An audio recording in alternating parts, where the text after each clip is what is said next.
la vie de Pierre Palmade a basculé vendredi 10 février 2023. Ce jour-là, le comédien circulait au volant de sa Peugeot 3008 sur la route départementale 372 reliant Melun à Damary-les-Lys. Au cours de son trajet, l'humoriste a heurté de face une voiture circulant dans la direction opposée, à bord de laquelle se trouvait une femme enceinte de 6 mois, mais aussi un enfant âgé de seulement 6 ans. À la suite de ce violent choc, un troisième véhicule est venu s'encastrer dans les deux premiers. Alors que Pierre Palmade, la femme enceinte, et l'enfant de 6 ans ont été évacués d'urgence en hélicoptère vers différents hôpitaux, les passagers présents dans la voiture de l'acteur ont pris la fuite, selon plusieurs témoins présents sur place. Selon les dernières informations dévoilées par BFM TV samedi 18 février 2023, les deux hommes, respectivement âgés de 33 et 34 ans, sont retournés au sein de la résidence de l'humoriste après ce drame.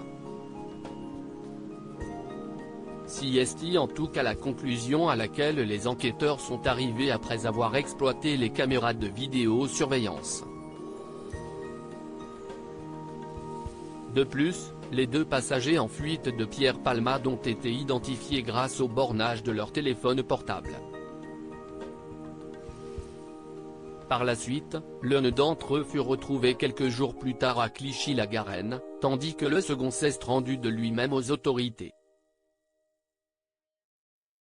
Accident de Pierre Palmade, pas de mise en examen pour les deux passagers de l'humoriste alors qu'il aurait pu être mis en examen dans cette affaire. Les deux passagers de Pierre Palmade ont simplement été placés sous le statut de témoins assistés. Il est reproché à mon client la non-assistance à personne en danger, a souligné l'avocate du premier fuyard, Nathalie Fontenot.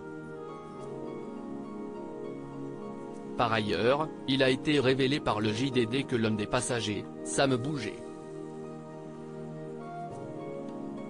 n'avait pas le droit d'entrer en contact avec Pierre Palmade sur décision de justice. En fait, l'homme âgé de 34 ans avait été condamné seulement 8 avant l'accident de l'humoriste à 1 an de prison pour trafic de stupéfiants, avec un sursis probatoire de 3 ans. Pour rappel, Pierre Palmade était sous l'emprise de la cocaïne au moment de la collision, comme l'ont révélé ses analyses toxicologiques.